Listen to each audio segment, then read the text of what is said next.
Bonjour tout le monde. Aujourd'hui dans cette vidéo, je vais vous parler de de choses à savoir sur la Kundalini. Euh, Parce que il y a beaucoup de personnes qui prétendent avoir ouvert des chakras, même en faisant du yoga, et qu'en fait ils les ont tout simplement pas ouverts. Ils en ont ouvert aucun. Voilà. Alors, donc quelqu'un qui n'est pas éveillé spirituellement, je le répète, il n'a accès qu'à Ida et Pingala. Donc il y a du prana qui circule. Euh, sans le prana, on ne peut pas vivre. Celle qui nous maintient en vie, qui nous fait respirer et bouger. Et voilà. Donc en fait, les gens non éveillés, ils n'ont pas conscience de cette énergie de prana ou de kundalini parce que la kundalini est endormie. Et ils n'en ont pas conscience parce qu'ils ne croient tout simplement pas à l'existence du monde spirituel. Donc s'ils y croient pas, ils n'ont pas de sensibilité ou ils n'ont pas accès à ça. Voilà. Euh, voilà. Donc, pour que vous puissiez bien comprendre, à faire la différence entre quelqu'un d'éveillé et quelqu'un qui ne l'est pas. Quelqu'un d'éveillé va avoir accès aux chakras principaux, euh, et aussi dit, voilà. Et parce qu'il n'y a que la Kundalini qui peut ouvrir les chakras. Voilà. C'est pas le prana qui ouvre les chakras, c'est la Kundalini. Parce que la Kundalini, c'est une énergie vitale d'évolution spirituelle. La Kundalini est utilisée pour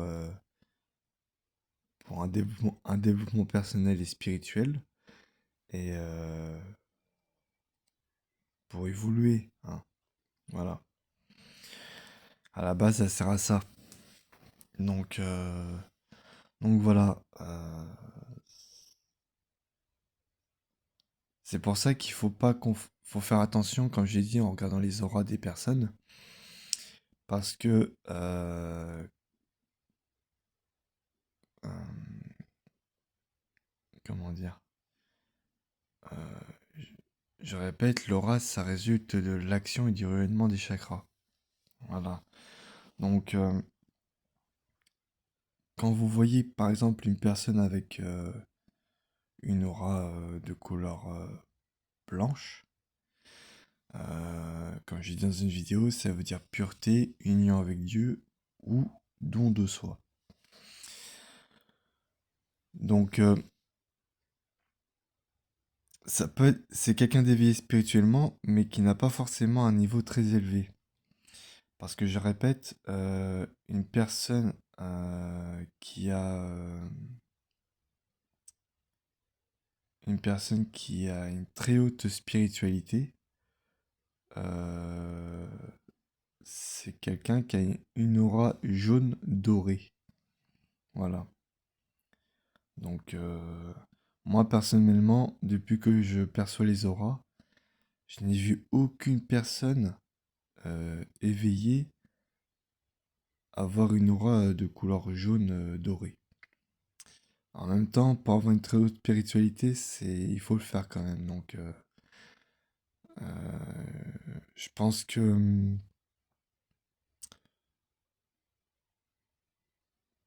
oui, il faut dénouer Vishnu, Brahma et même jusqu'à Rudraganti pour avoir une très haute spiritualité parce que euh, si la personne est hautement spirituelle, ça veut dire qu'il en a forcément qu'il a conscience du monde spirituel, qu'il n'est pas attaché aux émotions. Voilà. Donc, euh, donc voilà, c'est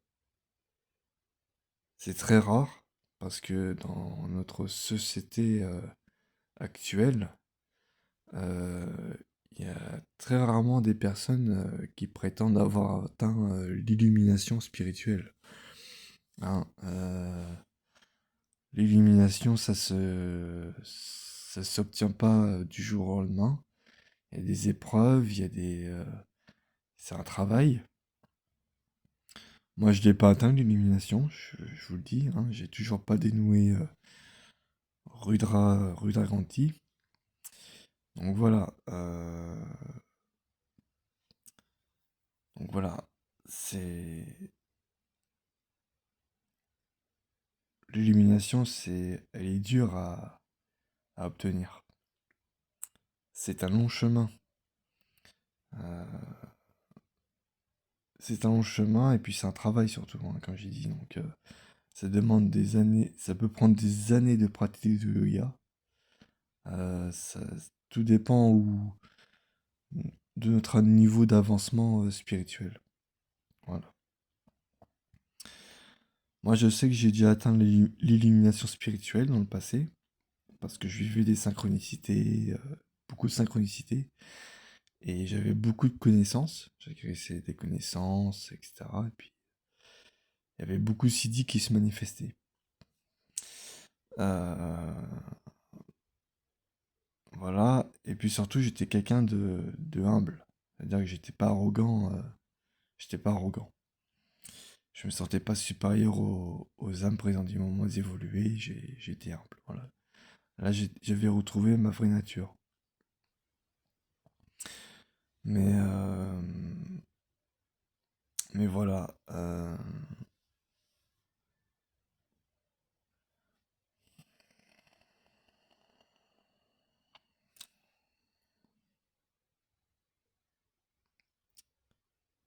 Après, justement, faites-moi part dans les commentaires si vous avez atteint l'illumination spirituelle.